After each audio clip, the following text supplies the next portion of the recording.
साहब क्या कह रहे हैं? नहीं, मैं ये बीजेपी के डेजिग्नेटेड प्रवक्ता की बात नहीं कर रहा, रिजू दत्ता जी। रिजू दत्ता, हाँ, मैं वो जो सीएम साहब ने कहा ना, उस पर थोड़ा सा एड ऑन कर देता हूँ। एक तो बड़ा फैसला था कि जो बीएसएफ को ज़मीन देने का मामला, क्योंकि वो बीजेपी का एक पॉलिटिकल मैसेज भी था, इलेक्शन का भी एजेंडा था। तो उसमें 456 किलोमीटर की ज़मीन है जिस पर अभी सरकार को देनी है। वो पैसे ले लिए हैं? पैसे ले चुकी है ममता। पैसा 150 किलोमीटर का लिया है। हाँ। बाकी वो है, अब वो ममता जी ने लिया, कोई ममता जी तो घर नहीं लेकर गई होंगी, सरकार में ही होगा।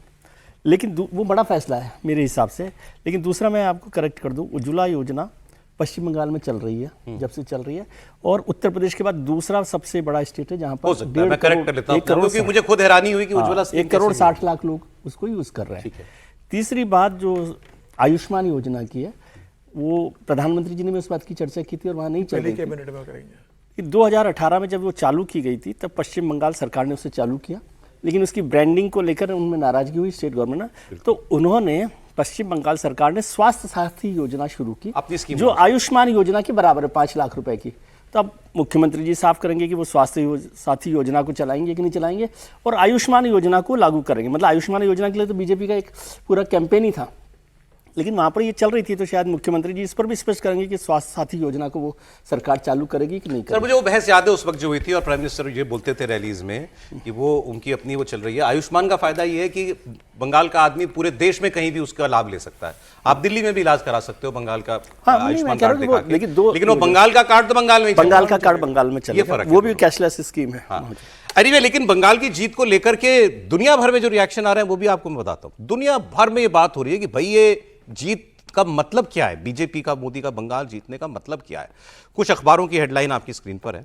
अमेरिका के बड़े अखबार वॉशिंगटन पोस्ट से लेकर न्यूयॉर्क टाइम्स में बंगाल के जीत को कवरेज दी गई है। अमेरिका के अखबारों में हिंदू वोटर और हिंदू वोटिंग पैटर्न की बातें हो रही हैं। न्यूयॉर्क टाइम्स तो सीधे लिख रहा है कि इंडिया की पॉलिटिक्स में मोदी सबसे ताकतवर है और ऑपोजिशन उनके सामने जो है वो कहीं टिकता नहीं है। एक ये बात है। इसके अलावा आपको बताते हैं, वॉशिंगटन पोस्ट का मैंने आपको बताया, न्यूयॉर्क टाइम्स जो है, न्यूयॉर्क टाइम्स लिख रहा है कि वन पार्टी सिस्टम की तरफ जो है वो भारत जो है वो बढ़ता जा रहा है। अब इसको आप इसका मतलब निकालिए। और ये बात इकोनॉमिस्ट ने भी लिखी थी अभी, उसके 2 दिन बाद ये वाली चर्चा हो रही है कि भारत जो है वो won recent victory in a key state puts Narendra Modi at the top at the helm of a country in which opponents hold no power. एक ऐसा देश बन गया भारत जहां ऑपोजिशन के पास कोई ताकत है ही नहीं। वन पार्टी कंट्री की तरफ जो है भारत बढ़ता जा रहा है।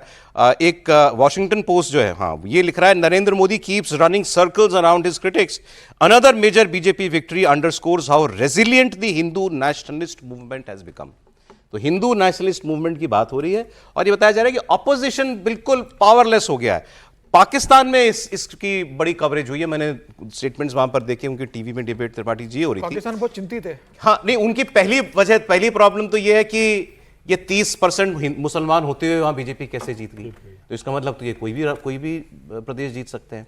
दूसरा वो ये कह रहे थे, उनको भी हमारे ऑपोजिशन की चिंता हो रही थी कि ये लोग कुछ करते क्यों नहीं, जिसको न्यूयॉर्क टाइम्स और इकोनॉमिस्ट लिख रहे हैं कि ये तो वन पार्टी सिस्टम की तरफ बढ़ रहा है। एक तो ये कि न्यूयॉर्क टाइम्स हो या दुनिया के जो दूसरे मीडिया हाउसेज हैं, वेस्टर्न मीडिया, उनको सचमुच उनके रिपोर्टर को सिर्फ चुनाव के समय आकर और 1-2 रिपोर्ट छोड़कर भारत को समझना चाहिए। जब वो कहते हैं कि अपोजिशन एकदम कमजोर हो गया है, तो कर्नाटक और तेलंगाना ये दोनों देश के सबसे पावरफुल स्टेट्स हैं। अगर आप रेवेन्यू के लिहाज से कहें, पर कैपिटा इनकम के लिहाज से कहें, तमिलनाडु पावर के लिहाज से कहें, पर कैपिटा इनकम के लिहाज से कहें, रेवेन्यू के लिहाज से कहें, बड़ी बड़ी कंपनियों के लिहाज से कहें, ये सब किसके हाथ में है? ये दूसरे के हाथ में है।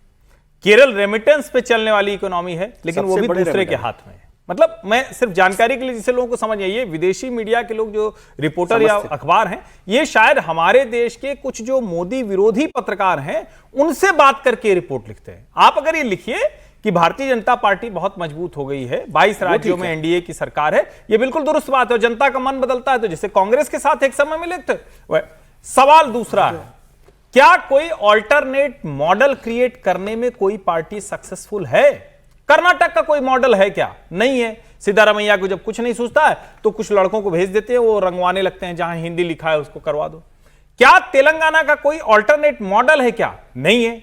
क्या तमिलनाडु का कोई मॉडल निकल कर आ रहा है क्या? तो द्रविडियन पॉलिटिक्स का मॉडल इतना था, अब वो विजय वाला देख के तो मतलब अगर आदमी पढ़ने लगे तो तबीयत खराब हो जाए सामान्य व्यक्ति तो, कि सोना देंगे, चांदी देंगे। यहां मोदी जी कह रहे हैं साल भर न खरीदो, वो कह रहे हैं जिसको भी होगा 8 ग्राम सोना विजय जी देंगे। 10 ग्राम हो गया। अच्छा 10 ग्राम है वो, तो सोचिए 8-10 ग्राम सोना कोई देगा। सही बात है। मुझे लगता है सोना मत खरीदो कि विपक्ष की पार्टियों का कोई भी एक मॉडल आएगा क्या स्टेट के तौर पर? अगर वो मॉडल नहीं आएगा तो ये पॉलिटिक्स निश्चित तौर पर, बीजेपी ने मॉडल दिया ना, गुजरात मॉडल एक डेवलपमेंट और हिंदुत्व के मॉडल पर तौर पर दिखा, सर, एक मध्य बहस और प्रदेश चलिए। मॉडल के तौर पर दिखा, उत्तर प्रदेश मॉडल के तौर पर दिखा, तो आपको ये समझना पड़ेगा।